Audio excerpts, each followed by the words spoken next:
Okay, it's good to go. So turn right. Yeah, that's right. Yeah, so you probably have to go almost full right. Okay. And there's the runway centre line. There you go. And power all the way back to idle. Pull it back. And we'll bring it to a stop up here. Pull the park brake up. Yeah. Oh, okay. Cool. We do have brakes, but they're difficult to use, so we just use the park brake. So, on takeoff, we're going to accelerate, obviously trying to keep as straight as we can on the runway centre line. To the rotate speed, I'll call rotate. That's when you pull back on the control column. So what's the difference, do you mind me asking? Feet pedals and... Nothing really. They both control the nose wheel. Okay. Feet pedals also use, rudder pedals used in the air as well. Not in the sim anyway, but in real aircraft, yeah. Okay. So, for takeoff, I'll get you to set 40% thrust at first. You allow the engines to slowly wind up and you sort of platform them there for a little bit. Yep, allow them to wind up. And now all the way forward to full thrust. Okay, both hands in the control column. I'll get the thrust set for you.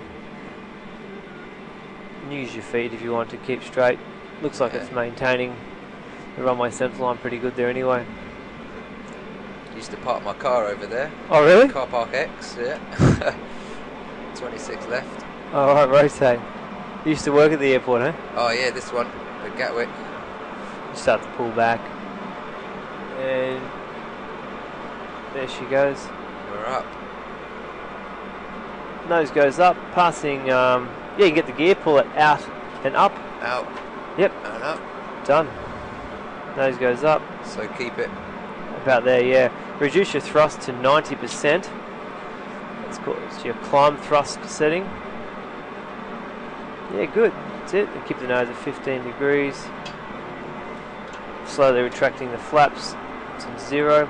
0. Okay. And now, let's start to lower the nose, so pushing down and simultaneously reduce your thrust to 50%. We're going to level out at 3,000 feet and hold the nose just there at 5 degrees.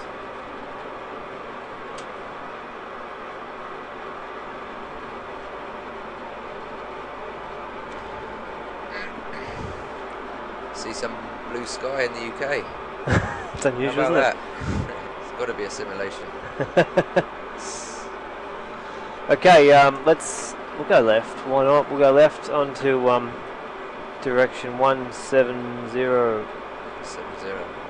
So when you turn, the triangle up top is going to move around, Okay. indicating your bank angle. That's indicating 10 degrees,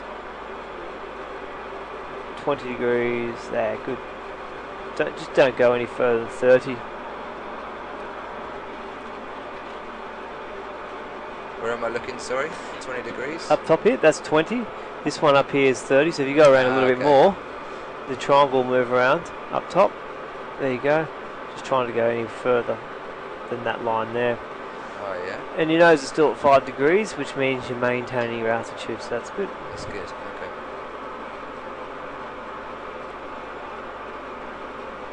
This just indicates. Pretty much, yeah. It's heading. just more of a half scale sort of rose of the compass.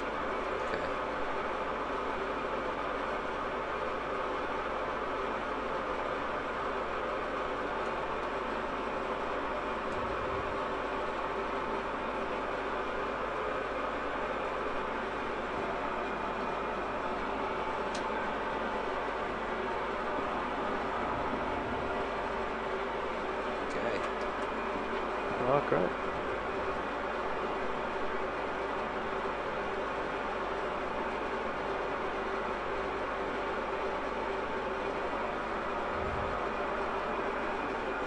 Okay, so let's go left again onto direction.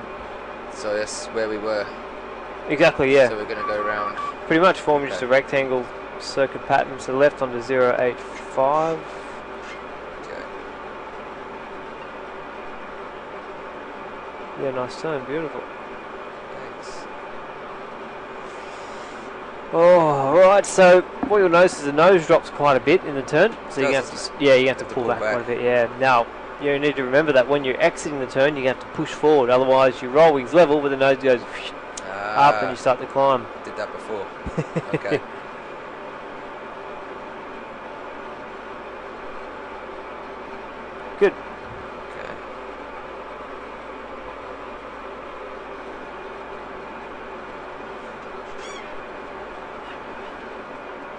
Okay. Okay. That's good enough. So this is what you call the downwind leg. Downwind because you're going down with the wind. Okay. The wind's coming from behind us. We now have a tailwind. Where does it say that? Just up here, the wind is coming from 250, which is pretty much we're heading 080, so it's coming from behind us. And you can see the arrow is coming from behind us, it's pushing us along. Okay. So it's called downwind, this leg. Okay, I see. And you pretty much hold downwind until you get far enough away where you can start to slow the aircraft down. Okay. Which is about 7 to 10 miles away, which you'll see those green arcs on your display just here. These two lines just here. Yeah, yeah. That's your 7 and 10 mile arcs. Okay, so basically we're at 7. This is 7 miles away. Okay. And this one up here is 10 miles. Okay. At the moment, yeah, we're a beam at 7 miles away, but we want to be more sort of 7 to 10 miles past the runway to give it give the aircraft enough room to slow down. So what did you used to do at the airport? I was a tug driver there. For about a year. I did 2 years baggage handling and a year tug driving. And I decided to go travelling and said hold my job for me when I come back. They said yeah, fine, but no job to go back to. The company had... Oh, really? Yeah, it was about 08, 09. Oh, wow. Company shrunk. But yeah. That sucks. No, it was good, mate. Oh, really? I decided to stay on my holiday forever. Exactly. So what do you do here now? Oh, I'm just working as a waiter in 360, you know, Centrepoint Tower. Yeah. Yeah. Great. What a spot. Alright gig, yeah, for the moment. It's fantastic. I think I might head back to the airport at one point when I get my permanent residency next year. Yeah, you should. Plenty of jobs there. Is there? Yeah, absolutely. There's always jobs at the airport. I loved it over there. It's such good fun. Yeah, Sydney Airport's always looking for people for different You work things. there? Yeah, I used to work there, yeah. What did you do? When I was doing my training, my commercial training, I worked there as like, not a baggage handler, but excess baggage. Oh, cool. Yeah. So you're in the terminal? Yeah, cool. Terminal 1, International Terminal. It's cruisy, so cruisy. Was it? Oh, I did the afternoon shift, we did nothing. Really? Yeah, because there was very few flights. Morning was like very busy. Yeah. I've flown out in the morning. Man, there's a lot of stuff going on. Yeah. It's absolute madness. But in the afternoon, it's pretty mellow and not much going on. So it was a really, really cruisy job. Oh, that's nice. Who was that for? They're called Smart Cart. Smart Cart. Yeah. Okay. All right. So reduce your thrust to 40% now. We'll start to slow the aircraft down. Yep. For a bit of a descent. Yep. And what I'll do, I'll get your flaps down to 2 here. Now flaps increase the drag, that's what helps us slow down, but it also increases the lift. So we can point. Exactly, yeah. Point down a bit. Exactly right, yeah. So you'll notice that, yeah, we'll start to pitch up. Okay. So you're a fully qualified pilot now? I'm a flight instructor, yeah. Oh, that's great. Alright, turn left, direction 355.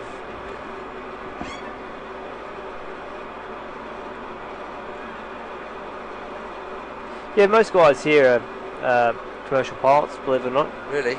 Yeah, at different levels. You've got a few flight instructors, you've got a few unemployed commercial pilots, you've got a few... Just fancy, keep them busy while they're looking for work. Exactly right, yeah. It's not a bad little job actually, is it? It's pretty cool. Yeah. You live in the city? No, I live south in Cronulla, so... Cronulla, you got a bit of a way. Yeah. It's a long way. It's a bit. Okay, so flat's coming down to 5. So once again, you're going to get that surge in lift. Okay. Now this is where that runway centre line comes in handy. See the broken white line? Yeah. So we track up and turn left and follow it down to the runway. Oh, I see. Yeah. So I got to turn with this. In a second, yeah. Wait till we get a little bit closer. Okay. What's this telling us now? Showing you the flight path on the ground. Yeah, exactly. Okay. So what you want to do is try and line up the outer part of the arc on the runway centre line, and it sort of will line you up on the centre. I'll show you what I mean when we start to turn. Okay. Now we'll start our descent now. So grab your gear, pull it out and down. Does that affect the drag here? Absolutely. Yeah. Does it? Okay. You'll see the speed wash back Oh, pretty quickly, but we're going to start descending. So we want that speed to drop off. Yeah. That's it. Good. Now, yeah, start to turn left. basically position the outer part of the arc, so like that. So what that's indicating is your flight path is going to pretty much take you right onto that runway centre line like that. Yeah. Okay, I see. Just like that, that's perfect.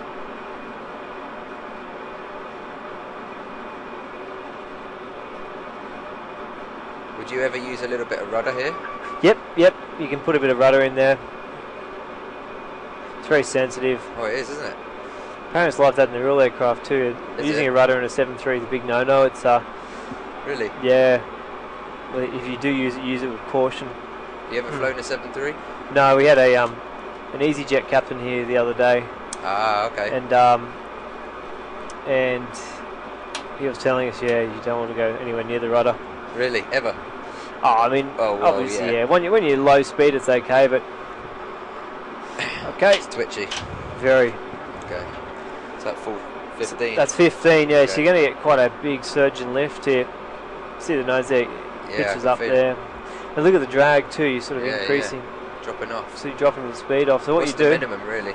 Increase your thrust to 60%, and you allow the aircraft then maintains its speed. That's it.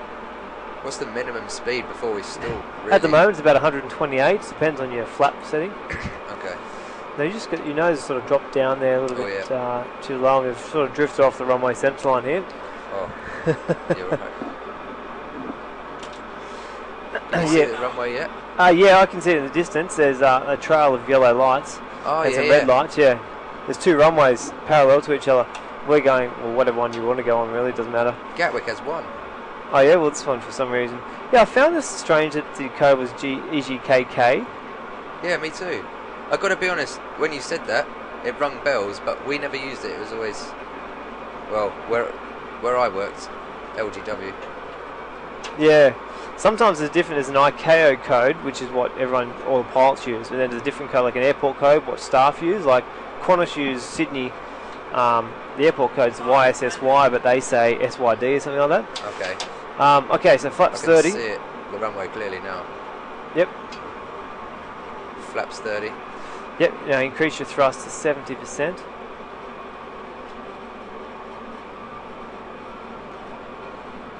Now keep the nose up just above 2.5 degrees because we're a touch low. Okay.